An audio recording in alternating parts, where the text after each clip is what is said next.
अगर मैं आपसे कहूं कि किसी भी एक सुपर हीरो का नाम बताइए तो मुमकिन है कि आप iron Man, Batman, Spiderman, Superman जैसा कुछ कहेंगे और ना कि ये। तो ऐसा क्यों है कि जब भी हम किसी सुपर हीरो की बात करते हैं तो सबसे पहले हमारे दिमाग में कोई इंडियन सुपर हीरो नहीं आता? इसका जवाब आज जानेंगे इस वीडियो में। तो हेलो दोस्तों, मेरा नाम है प्रणव और आज इस वीडियो में मैं आपको बताने वाला हूँ 5 ऐसे रीजंस कि क्यों इंडियन सुपर हीरो इंडस्ट्री कभी उतना ग्रो नहीं कर पाई जैसे मार्वल और डीसी ने किया। इस वीडियो में हम ना सिर्फ क्रिस या फ्लाइंग जेट जैसे सुपर हीरोज की बात करेंगे, बल्कि हम इंडिया के कुछ बहुत ही फेमस कॉमिक बुक पब्लिशर्स को भी कंसिडर करेंगे। So with that being said, चलिए वीडियो को शुरू करते हैं।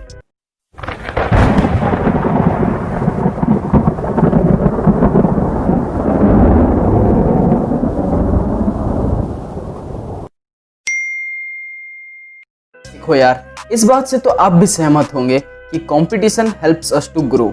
अगर मैं आपसे पूछूं कि मार्वल का राइवल कौन है तो आप झट से कहेंगे डीसी या वाइस वर्सा।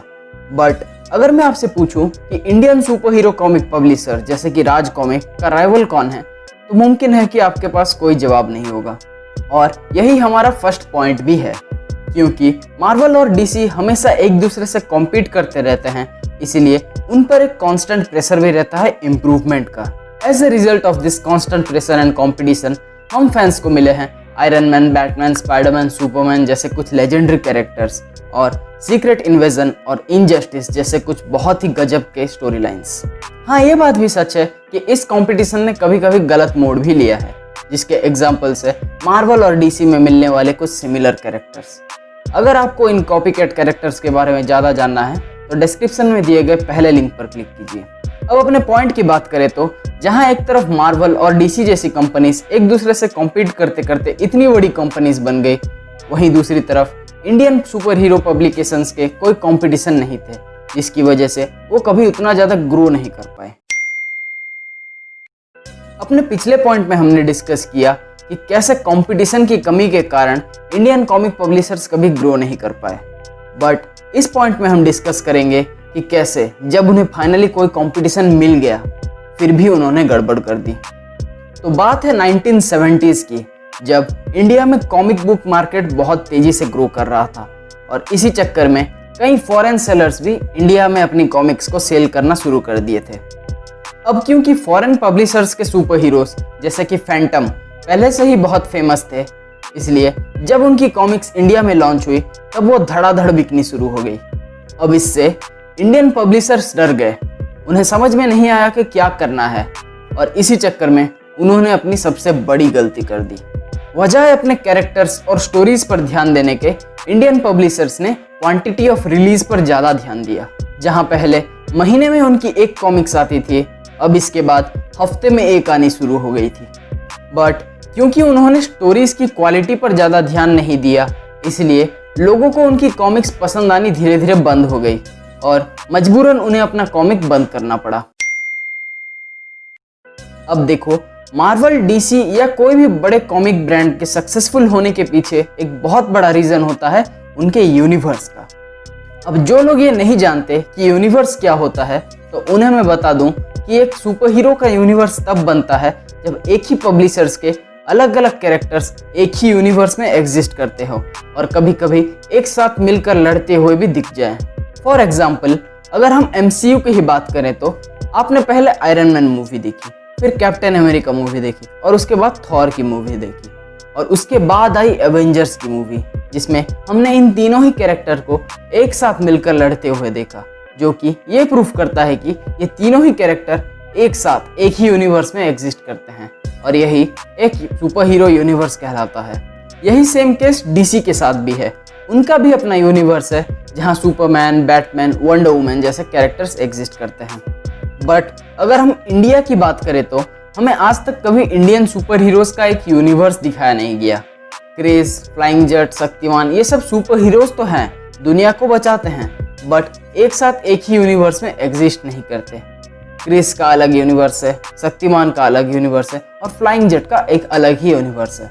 अब इससे होता यह है कि अगर लोग सुपर हीरो को पसंद भी कर लें, फिर भी क्योंकि वो किसी बड़े यूनिवर्स का पार्ट नहीं है, इंडिविजुअल है, इसलिए लोग इवेंचुअली उसे धीरे धीरे भूल जाते हैं। हम सब जानते हैं कि सुपर हीरोज फिक्शनल होते हैं, राइट? बट फिर भी हम सुपर हीरोज को इतना ज़्यादा पसंद करते हैं और उसके पीछे कई सारे रीजंस हैं, जिनमें से एक है लॉजिक। लोग आयरन मैन या बैटमैन जैसे सुपर हीरो को इतना पसंद क्यों करते हैं?